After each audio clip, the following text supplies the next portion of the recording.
the Europeans, the Munich Security Conference, there is a lot of things happening there as well, very dramatic.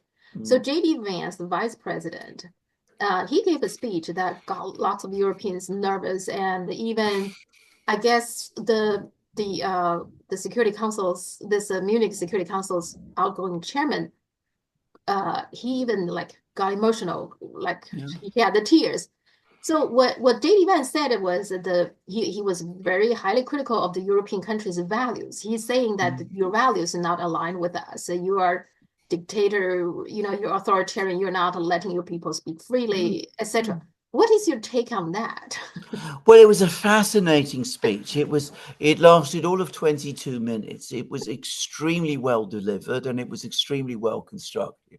And the important thing to say about it is that every single thing that J.D. Vance said in it, all the facts are correct. And it's absolutely true. They did cancel the elections in Romania.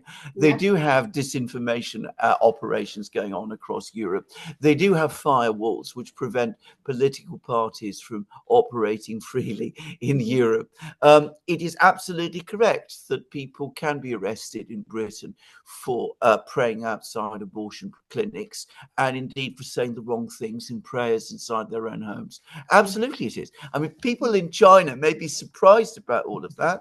After all, Westerners always say how free and democratic they are and how authoritarian China is. But this is the reality of today's Europe. So everything that J.D. Vance said is true.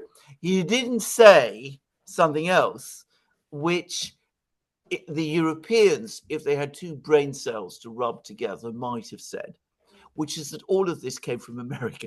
It was the Americans who taught the Europeans to be like this, which is disinformation, media manipulation, information control, games with elections. All of that started in America. It didn't start in Europe.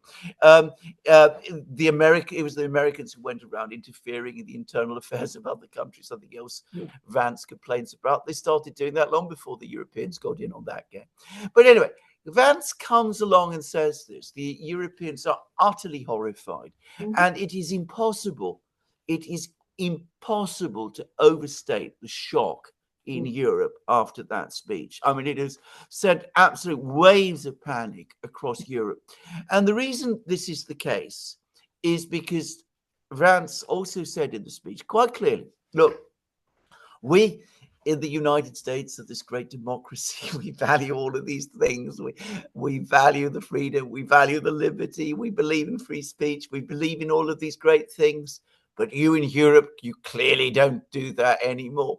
So we can't really say that, we are here, we're defending the free world any longer.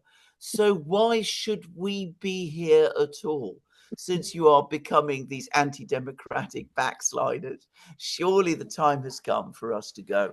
And that, of course, has horrified the Europeans because, of course, if the Americans go, the Europeans will be left to sort out their own problems with each other, which they don't want to do. And they'd be up against the Russians as well. And they won't be able to coast on the backstream of American power.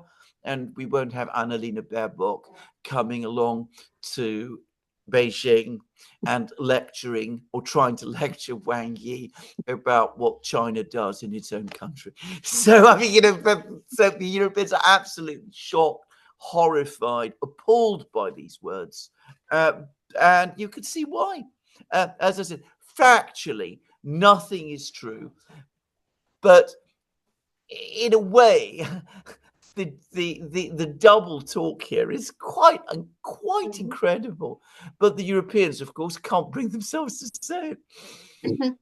Yeah, there are people do point it out, as he's talking about a freedom of speech, that being suppressed in US, in the EU, in Europe, but they are doing something in the United States. There are plenty of media outlets that Trump doesn't like. I'm not saying those are good, fair media, but AP, for example, I think is now being excluded because they don't call the Gulf of Mexico, Gulf of America. So, Correct. Yeah, so exactly, exactly, exactly. I mean, it's been going on for years, as we know. I mean, the Democrats did it on an industrial scale. mhm, Trump is now doing it too. No, perhaps yeah, not quite yet on uh-huh, on the same scale, but give him time. yeah, We'll see what he he comes would. up with. But I mean, you know, if the Europeans had, as I said, an ounce of integrity and an ounce of sense, they would come back and throw it back at the Americans. But of course, they don't want to do that, Mhm, because if they did do that, they would admit, in effect, that they're doing all of those things: mhm, cancelling elections, yeah, interfering in the internal affairs of other countries, restricting free speech, engaging in disinformation operations, you know, suppressing what they call disinformation, arresting dissidents, doing all of those sort of things. So they can't say, well, you know, we may be doing all that, but you in the United States are doing the mhm, same, yeah. because, well, I mean, you know, that's not a thing that Europeans feel able to say. Mhm, So, you know, it comes, Vance's comments came alongside a comment made by the US Defense Secretary, Pete Hegseth, which I think more than any other spooked the Europeans, when he mhm, said, you know, you can't seriously expect American troops to remain in Europe forever, which is, of course, exactly what the Europeans expect, or at least what they want. They mhm, want the Americans to remain in Europe forever, because they see, again, the Americans as their protectors. I'm talking about the political class now. mhm, They see they want to believe that they're part of some great joint enterprise with the Americans. They want to be able to go around the world and pretend that they're part of the collective West, and as a result, throw their weight around, even though actually they have no weight to throw. So this is what the whole real horror and drama and hysteria of the last couple of days, which continues, by the way, unabated. I mean, it is continuing. You're in London. I mean, it's difficult to convey how panicky and nervous the mood is here. It continues unabated. It will continue for weeks and months until the situation is resolved in some way.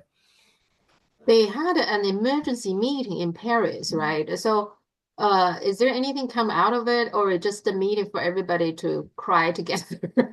Well, there was partly a meeting, um, for them all to cry together. But what came out of the meeting is that, as tends to happen when very frightened and very angry and very hysterical people come together, they become angry and hysterical with each other. I Mhm. mean, Okay. and they all quarreled. I mean, they couldn't agree on. I mean, the British came along and, you know, talking about sending peacekeeping forces to Ukraine. The Mhm, French supported them. The Germans were absolutely horrified. mhm. So were the Spanish. Maloney can't stand Macron, who is the host.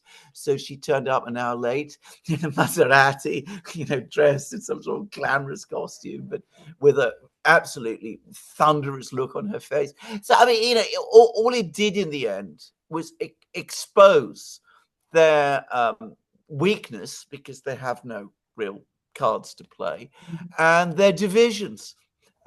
It showed again that, in terms of the great powers of the world, they're not one, however much they Mhm, want to pretend they are. mhm. Yeah.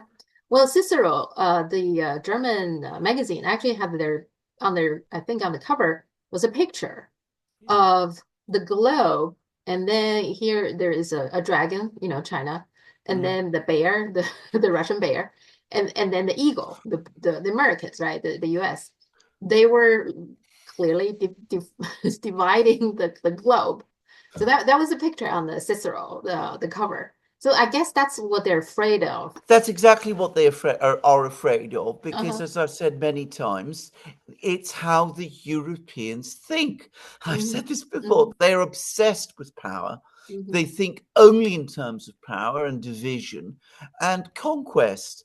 Now, you mentioned the Munich Security Conference. There was another person who spoke at the Munich Security Conference. His speech has attracted almost no attention, though he is now no less a person than the foreign minister of China, and Hmm. he is Wang Yi. Hmm. And he gave a superb speech. And he said, look, we are moving into a multipolar system. And Hmm. yes, there are great powers, but that doesn't mean that we have to move to a situation of division and conquest, carving up the world between us. That's all that's going to do is create crisis and tension and uncertainty and war. What we should all do instead is respect each other, abide by international law, seek cooperation, operate in a system that aims for peace and harmony. It was a wonderful speech. Yeah. And that is the proper vision for the future. But no one in Europe understands or thinks in that way. At least none of the leaders, the current set of leaders we have to, because they are terrified that, you know, there's going to be a great carve up between the superpowers, the three great powers, and as they say, instead of being at the table, they'll be on the menu. I mean, that is how they think. I don't think the Russians are out to gobble up Europe. Why would they want to? How can they? And certainly China doesn't want to. What does it benefit from doing that? The United States has tried. And we see that it doesn't have the digestion to be able to do that. Now, if you want me to say which remains the most dangerous of the three great powers, it is the United States. As you said earlier in the program, as they were talking about taking over Greenland and Canada and what the Panama Canal, and they want the half of Ukraine's mineral resources and vast liens on Ukraine's other income streams. The Russians aren't talking that way. The Chinese are talking completely differently, but no one listens. I have to say, it's quite extraordinary how Wang Yi's speech, excellent speech, a speech of such wisdom and humanity, very short, by the way, very, very clear, how that speech has disappeared in Europe into a kind of, it's a well of nothingness. And that's the foreign minister of China. And then just so to share with you, in China, people compare those two pictures, the Cicero's, the global with the three superpower. And then there is a picture, a map of the Qing dynasty, during which time the European colonizers, they were dividing China. There's a map, old map there, that how things have changed right now. Now these people are on the map themselves, that with the power, that scares them, I guess. So. Well, it terrifies them that, somebody might do unto them what they did unto others. I mean, it's just absolutely true. And that is exactly what happened. And, let's not, give the Russians a total pass. They were part of that in the 19th century. Of course they were. As sometimes even they admit. Just so. Yeah.